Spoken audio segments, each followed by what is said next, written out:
How might we design services in airports to help travelers spend time wisely and easily that doesn't insist them paying for membership or fee for a lounge pass? I really like that question because I think that a lot of people have so many different use cases um, when it comes to spending time in airports. Like I think it's important because it's not easy to like just spend all of that time just like chilling and doing Basically. whatever. Right. So I think that when we're whiteboarding out a question, one of the first things that I think is really important to do is to talk about like get the prompt like up front and center and then kind of just talk about a job to be done. So that really puts you in like the user's perspective. So I'm a traveler and my job to be done is um, I'm I want to have easy access to resources in airports during travel because I want to get off the plane um, ready to go as soon as I land. So, and the whole idea here, I think, that's really important with this question is that in transition periods, sometimes you can feel kind of antsy and restless. And so, how can we offer opportunities for the traveler to kind of like chill out and have a good time when it's really not about like, but they don't have to spend that much money. So let's talk about current state. So current state right now is that we have, what do we have? We have private lounges, we have cafes, we have restaurants. Can you think of anything else that we have in airports that we use? Um, there's like vending machines. There's water fountains. I think restrooms are also like a huge part too. Restrooms, and then gates. I guess like when I'm chilling, like what I do right now as I'm traveling is I just chill at the gate. Like I sit on my Right. chair and I like um struggle to find a outlet to charge my phone. So an ideal state would be that a pain point for me would be is that okay, like say I'm traveling, I really want to be able to like maybe do some work that I need to catch up on, easily access power to charge my tech. What else do I want to do? I kind of want to like eat. Sleep is a big one. Is there any way that we can provide that? Because what about jet lag? Hmm. A way to knock out jet lag. What if I want to lounge around but not expensive? Let's see. So how do I make that more enjoyable, basically? Even like gyms, meditation rooms. Shopping. People like to shop as well. What about stores that people can spend time in that aren't like like the Hudson News, like Yeah. candy stores? Cool. Okay, so I guess like from these solutions, what do you think we should talk about here? Like, what is one thing that you think that we should just like knock out? Yeah. Um, that's a good one. Let's do. I think gyms is an interesting one because people especially when you go on those long flights, you want to make sure that blood is circulating, right? Because you're sitting down for so long, and you know you need to get your body prepared even for that long flight that you have to take. So let's do gyms. Okay, so I'm changing our how might we to be how might we introduce the concept of gyms to help travelers with layovers. So this is the entire prompt here, and I'm just making sure that we understand that that's what we are trying to do, and that's the job to be done. So let's talk about assumptions. Okay, so the assumption of us getting to the gym is that let's say so I'm a traveler and I have a lot of energy. You said blood circulation, right? That's like something that's really important. Um, Post international flight especially. yeah, post-international flight, but blood circulation is a big deal. Even like making sure like you're just like mentally ready for getting off the plane. Something I would want to research is like, does this help with jet lag or energy afterwards? So this is the assumption, right? Okay, let's talk about a couple of pain points with the solution because with any design project, especially if you're like because this is theoretical, but you also want to make sure that like you're treating it as if you're designing for this as a solution for layovers.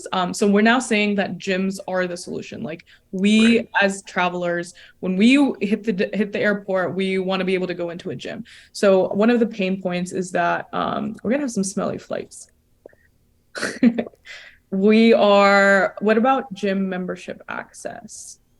What would that look like? Should we make people pay? Is this part of the airline ticket? Another pain point is that lounges have airline relative access, like the United Club or the Delta Club. Right. Is this agnostic to airlines, or is this so it's like part of the airport, or is Hmm. this special to the ticket itself? Do you have to pay a lot extra? Should we provide mandatory showers? Different types of things that we have to think about.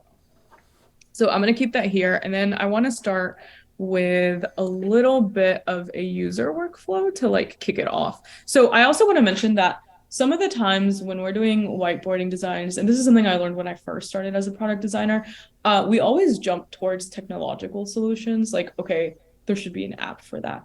And if we wanted to introduce an app, for example, one of the things that we could do is work with based off of how we want to go. So like say we wanted to do airlines, like it's not agnostic to airlines, then I would like talk about how maybe here call like one design solution would be is that we would call airlines with and see if we can integrate a design approach to their apps, like gym access. Like if you fly with us, we get you gym access to the gym in the airport. If you don't fly with us, then you're not going to be able to use it. And so maybe that's a Right. really good reason. And so this is in the future when you're thinking about business revenue, if you're thinking about integrated models and you want to like make more money off of like whatever you're designing, like this is something that would be a selling point, right? Like we would be able to work with different airlines to do that. The other caveat would be is like we could also work with airports to do it as well.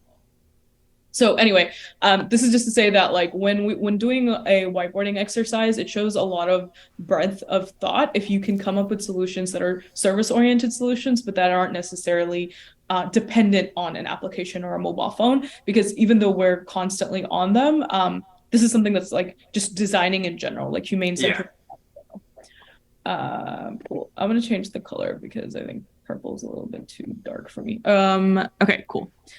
Just to see the text. Okay, so I go to an airport. And then after going to an airport and I'm tired, basically, I open up, I'm gonna go with the airline solution. I open up my United app. Let's say I'm flying United. And so another assumption here is that I'm flying with that airline that goes through it. That gives you access to the gym. So I open up my United app. I notice benefits like gym, Wi-Fi, etc. I click on gym. From there, United app shows me that where the gym is in the airport. From there,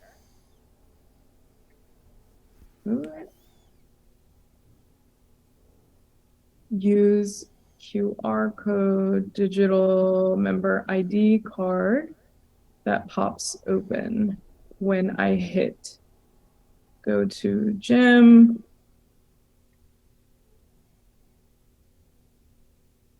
And then let's say prompts me to pay Access fee of how much would the access fee be? Let's do $20 per All right, hour. $20 per hour, you said? Actually, no, just $20. Just 20 20 bucks. bucks. Okay. Yeah. 20 bucks. And then maybe at the same time with that, do you want a shower?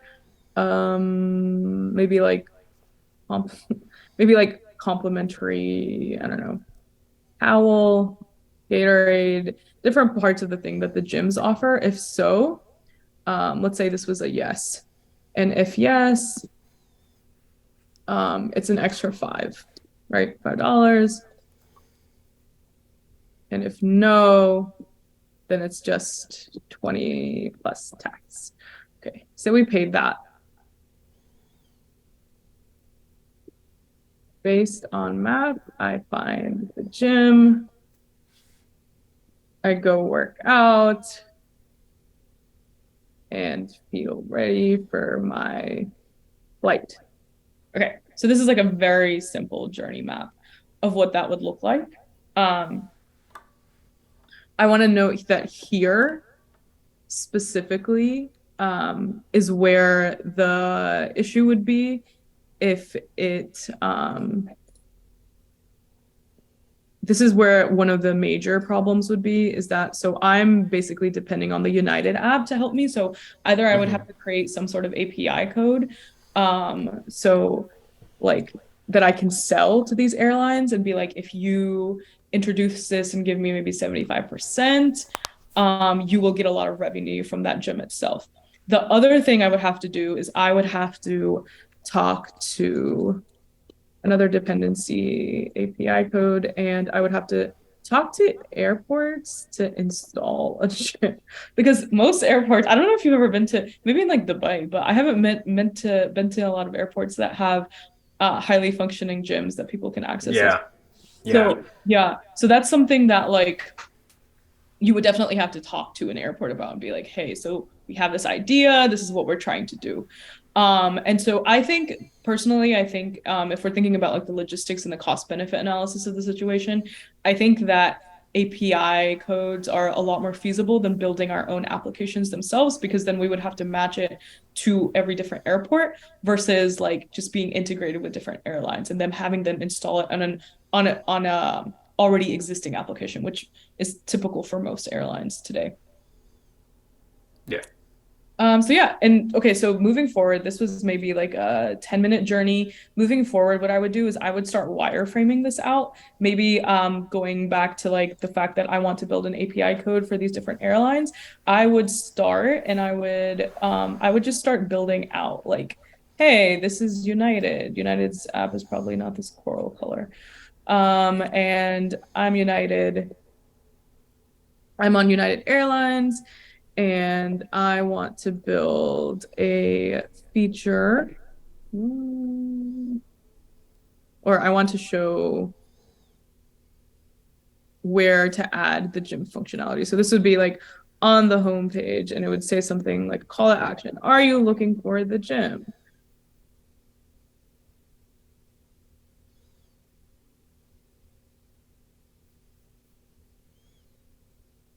And then let's say we have a little arrow here and then it takes me and then I can basically walk through the entire flow with my interviewer.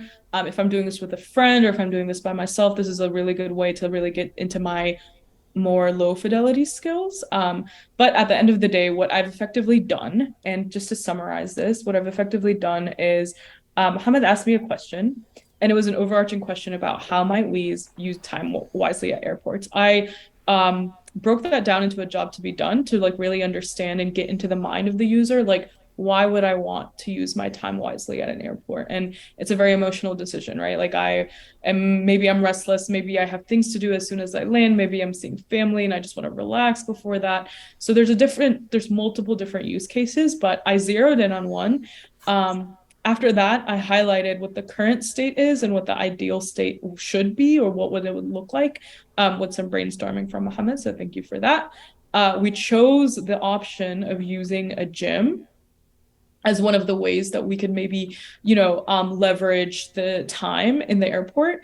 And then I started, and I did a how might we again to specify what solution that I'm doing. So I decided on doing gyms, and then I started talking about assumptions. So in any solution that we're looking through, one of the biggest things that we always have to point out is that we as designers, as human beings, come in with a lot of bias when we are solutionizing on any sort of design question.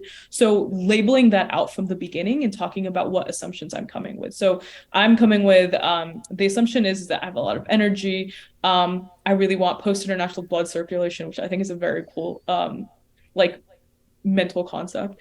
Mentally ready for getting off the plane is something that I really want to be making sure that I'm like there for. And then there's also an assumption that maybe this might help with jet lag and energy afterwards. If I was actually doing this, I would definitely want to research on it. So I would tell the interviewer, hey, this is like an assumption, but it's not founded on any evidence.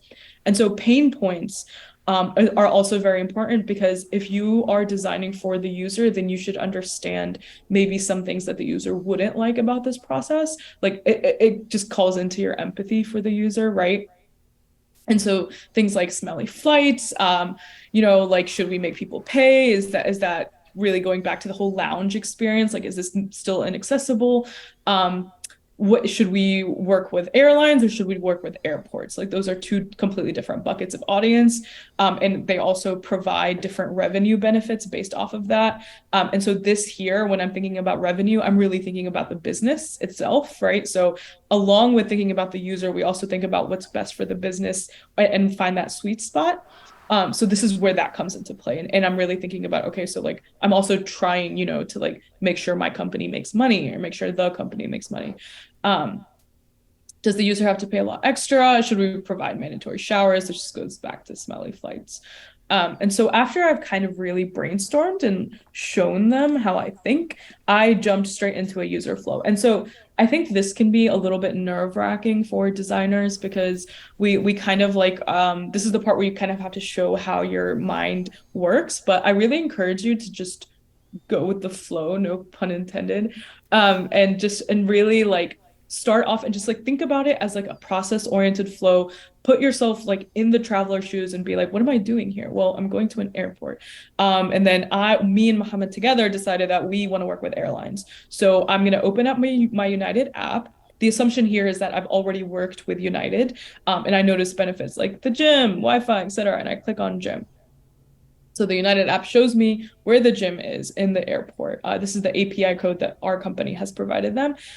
We use a QR code or a digital member ID card that pops open. It prompts me to pay an access fee of $20. And then it asks me if I want accessories or extra things like a shower, complimentary towel, Gatorade. If so, yes, it's $5. If no, it's 20 bucks, or it's just 20 bucks, like the same pay access fee. And then after that, after I've bought my access or my ticket, based on the map, I can find the gym. Then I go work out and feel ready for my flight. So a lot of this, if you've kind of noticed, like some of this stuff, there's discrepancies, right? Like, for example, why like me just walking through this, like one of the thoughts that just hit me is that why would it ask me to pay after my QR code? So if I had more time, this is something that I would talk to the interviewer about, and I would be like, hey, I actually think that maybe in walking through this with you, like maybe I might want to put this, here.